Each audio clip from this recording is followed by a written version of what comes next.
Electromagnetic waves का numerical है बेटा, इलेक्ट्रोमैग्नेटिक वेव्स का न्यूमेरिकल कर रहे हैं। कह रहा है कि भाई द मैग्नेटिक फील्ड रिप्रेजेंट कर रखी बेटा, मैग्नेटिक फील्ड जो गिवन है क्वेश्चन के अंदर गिवन है बेटा, it is very very important, ये क्वेश्चन बहुत इंपॉर्टेंट है।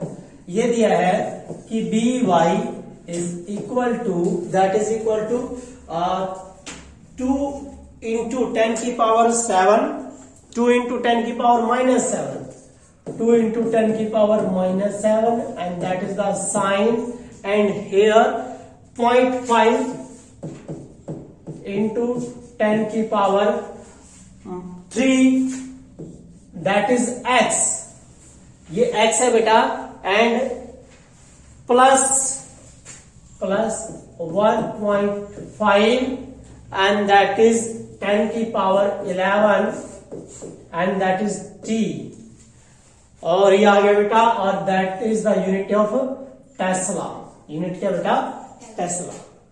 एंड कहता है भाई find the expression for B के लिए, एक्सप्रेशन इलेक्ट्रिक फील्ड के लिए क्वेश्चन है बेटा, find an expression for electric field component, electric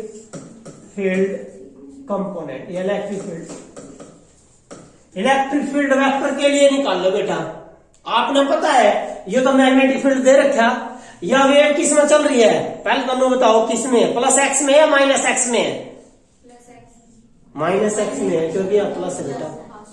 अब की बार युद्ध पहले दे दिया, दैट इज द के and that is x plus and that is omega into T, बेटा ये दे रखा, समझिए।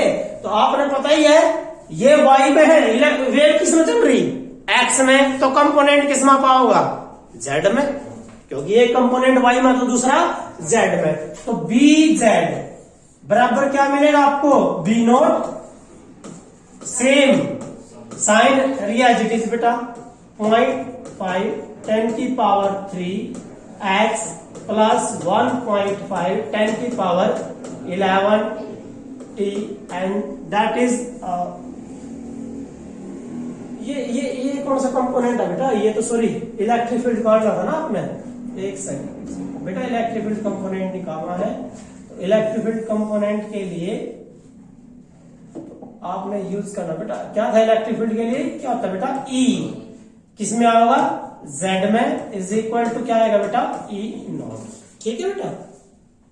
अब पता ही आपको फॉर्मूला, ये क्या काटना है, E नॉट, क्या दे रखा है ये, बी नोट दे रखा है, तो बी नोट दे रखा है बेटा, वी नो दैट सी बराबर क्या होता है बेटा, ई नोट बाय बी नोट। तो किसकी वैल्यू काटनी है आपने, ई नोट की, तो ई नोट की वैल्यू क्या होगी, सी इंटू बी नोट, सी की वैल्यू बेटा 3 इंटू 10⁻8 न, बी नोट तो गुणा कर दो 2 इंटू 10⁻⁻7, तो 3 दूनी 6 6 इंटू बाई कितना बन गया 10, तो 60 आ गया ना, कितना आया 60 वोल्ट पर मीटर, क्योंकि इलेक्ट्रिक फील्ड है तो वोल्ट पर मीटर इलेक्ट्रिक फील्ड आ जाएगी बेटा। तो यहाँ क्या बन जाएगी, क्या बनेगा, ये आंसर क्या है बेटा बताना, E Z is equal to 60 और साइन एज इट इज आ गया सारा सेम बेटा, 0.5 10 की पावर 3 एक्स प्लस 1.5 10 की पावर 11 टी, ये आ गया। और यूनिट क्या डालोगे बेटा, इसकी यूनिट डालोगे वोल्ट पर मीटर, क्योंकि इलेक्ट्रिक फील्ड है। इलेक्ट्रिक फील्ड की तो यूनिट एक और है, क्या होती है, ई बराबर F बटे क्यू, न्यूटन पर कूलम, समझ गए ना, न्यूटन कूलम इनवर्स भी कर सकते हो आप, इसकी यूनिट क्लियर है। ये आ गया आपका बेटा, इसमें से कोई और भी आपको ओमेगा निकालना है, वो भी निकल जाएगा, ओमेगा भी निकल जाएगा बेटा, आंसर आ जाएगा आपका ओमेगा का भी। कहां से आएगा ओमेगा, ये ओमेगा टी, के कितना है, ये रखे के भी निकल जाएगा, प्रोपेगेशन कांस्टेंट कितना है वो भी निकल जाएगा इसमें, ठीक है बेटा, इस तरह का है। अब सुनो बेटा ध्यान से, इलेक्ट्रोमैग्नेटिक वेव्स में जो डायरेक्शन है इलेक्ट्रोमैग्नेटिक वेव की वो किससे काउंट की जाती है? तो ये कहता है जो डायरेक्शन है इंपॉर्टेंट है टॉपिक, ये भी बेटा ये टॉपिक इंपॉर्टेंट है। क्या? डायरेक्शन ऑफ किसकी? इलेक्ट्रोमैग्नेटिक वेव्स किससे दी जाओगी बेटा? Is given by E cross B. किससे देनी है बेटा? ई क्रॉस बी से देनी है। किससे देनी है बेटा? ई क्रॉस बी से। The direction of the electromagnetic wave is given by E cross B से डायरेक्शन देनी है।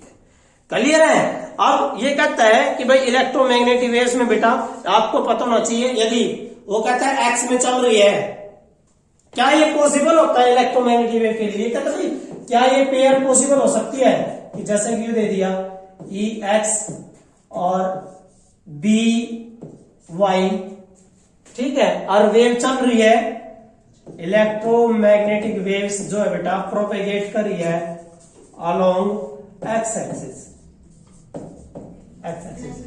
हो सकता है? नहीं हो सकता है, क्योंकि जो प्रोपेगेट करेगी वह इन दोनों के परपेंडिकुलर करेगी, याद रखना है, ठीक है। इट इज नॉट पॉसिबल, ये पॉसिबल नहीं है, ठीक है बेटा। ये तो था आपका इलेक्ट्रोमैग्नेटिक वेव्स। इलेक्ट्रोमैग्नेटिक वेव का न्यूमेरिकल, इलेक्ट्रोमैग्नेटिक वेव्स किस डायरेक्शन में चलती है, उसके कौन कौन से कंपोनेंट होते हैं, 2 कंपोनेंट होते हैं, दोनों आपस में परपेंडिकुलर होते हैं, ठीक है। और इसका न्यूमेरिकल कर लिया आपने। अब आगे बेटा इसमें जो है 2 डेफिनेशंस हैं। वो क्या डेफिनेशन है बेटा? हाँ, एक बार मैं ये करा देता हूं आपने। हमारी जो इलेक्ट्रोमैग्नेटिक वेव्स है, हमारी जो नेचर के अंदर नंबर ऑफ इलेक्ट्रोमैग्नेटिक वेव्स, क्या बेटा? Number of electromagnetic waves in nature, in nature. तो नेचर के अंदर इलेक्ट्रोमैग्नेटिक वेव्स कितनी है बेटा? पता ही आपने 7 फंडामेंटल क्वांटिटीज हैं, 7 ही आपकी इलेक्ट्रोमैग्नेटिक वेव्स हैं। तो 7 है, कितनी है बेटा? 7 है। और उनको नाम मैंने बोला था कि उनको करने का एक तरीका बेटा, क्या तरीका था वो? उनको लर्न करने का क्या था? राजेंद्र मास्टर इज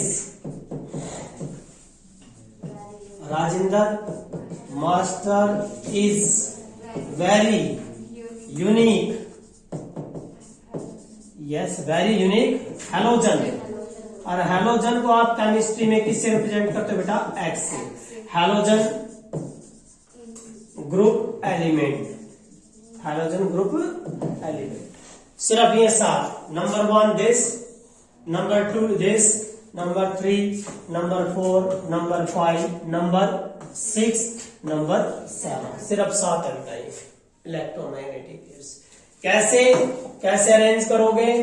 पहला आर है, R M V U X G, ये है। तो आर फॉर रेडियो वेव्स, कौन सी थी बेटा?